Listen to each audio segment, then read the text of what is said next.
విక్రమార్కుడు పట్టు వదలకుండా తిరిగి బేతాళుడిని చెట్టుపై నుంచి కిందకు దించి భుజంపై వేసుకుని ఆలయం వైపు బయలుదేరాడు. విక్రమార్కుడికి మౌనభంగం కలిగించడానికి బేతాళుడు కథను చెప్పడం ప్రారంభించాడు. పూర్వం త్రిముఖ ద్వీపాన్ని చంద్రపాలుడనే మహారాజు పరిపాలిస్తుండేవాడు. అతడు సమర్థుడైన పాలకుడు కావడం చేత ప్రజలంతా సుఖశాంతులతో జీవించేవారు. చంద్రపాలుడికి 3 రాణులుండేవారు. చంద్రప్రభ, రత్నప్రభ, స్వర్ణప్రభ. ఆ 3 కూడా స్వయంగా అక్క చెల్లెళ్ళు. చంద్రప్రభ సంగీత ప్రియురాలు, రత్నప్రభ నాట్య ప్రియురాలు, స్వర్ణప్రభ సాహితీ ప్రియురాలు. ఆ 3 రాణుల కోసం ఆ 3 కళలను చంద్రపాలుడు పోషించేవాడు. 3 రాణులతో చంద్రపాలుడు సుఖంగా జీవిస్తున్నాడు. ఒకరోజు చంద్రపాలుడికి తన 3 రాణులలో అతి సుకుమారి ఎవరో తెలుసుకోవాలన్న కోరిక కలిగింది. కోరికైతే కలిగింది కానీ ఏ విధంగా తెలుసుకోవాలో ఆలోచిస్తూ తెలియక కాలం గడుపుతూ ఉన్నాడు. ఒకరోజు రత్నప్రభతో వెన్నెలలో విహరిస్తుండగా చంద్రకిరణాలు సోకి ఆమె అబ్బా అంది. చంద్రపాలుడు పరీక్షించగా పాలనురగల్లాంటి ఆమె చెక్కిళ్ళు కందరీగ కాటుకు గురైనట్లు ఎర్రబారిపోయాయి. ఆహా, వెన్నెల కిరణాలకే తాళలేని ఆ రాణి కదా నా రాణులందరిలోకి అతి సుకుమారి అని అనుకున్నాడతను.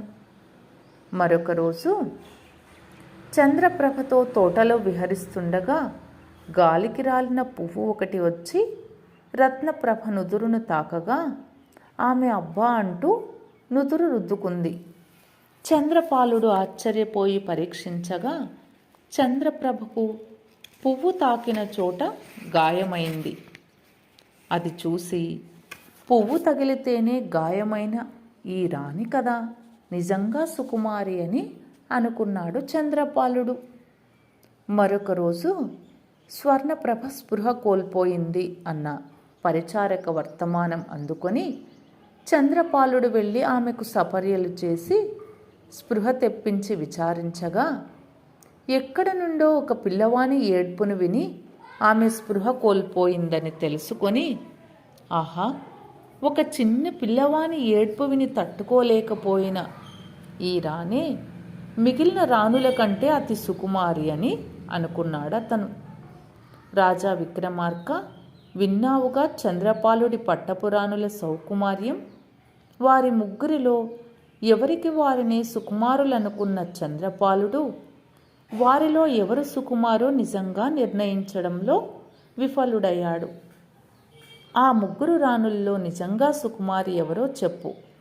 సమాధానం తెలిసి మౌనం వహిస్తే నీ తల 1000 వక్కలవుతుంది అంటూ శాపాన్నిచ్చాడు బేతాళుడు.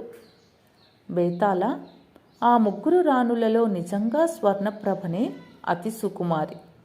మిగిలిన 2 రాణులలో ఒకరు వెన్నెల, మరొకరు పువ్వు తమ దేహానికి తాకటం వల్ల బాధ చెందారు. కానీ స్వర్ణప్రభ మాత్రం దూరంగా వినిపించిన పిల్లవాని ఏడ్పుకే స్పృహ కోల్పోయింది కనుక ఆమె అతి సుకుమారి అంటూ చెప్పాడు.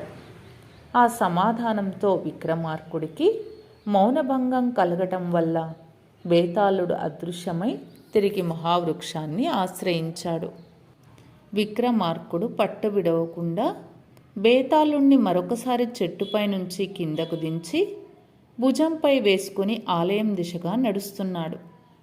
రాజా, ప్రయాణంలో అలసట లేకుండా ఉండటానికి ఓ చక్కని కథ చెప్తా విను అంటూ కథను ప్రారంభించాడు బేతాళుడు. పూర్వం మగధ దేశాన్ని చంద్రశేఖరుడనే మహారాజు పరిపాలిస్తుండేవాడు. ఆయన రాణి మహాసాధ్వి. నిత్యం రాజనగరంలో ఉన్న దేవాలయానికి వెళ్ళి పూజలు చేసి వస్తుండేది. ఆ సమయంలో బీదసాదలకు దాన ధర్మాలను చేస్తూ ఉండేది. ఒకరోజు ఒక దొంగ ఆమె ముందుకొచ్చి, మహారాణి, నేనొక దొంగను, తెలియక ఇంతకాలం దొంగతనాలు చేస్తూ బతుకుతున్నాను. నాకేదన్నా కొలువు దొరికితే మంచిగా బతుకుతాను అంటూ చెప్పాడు.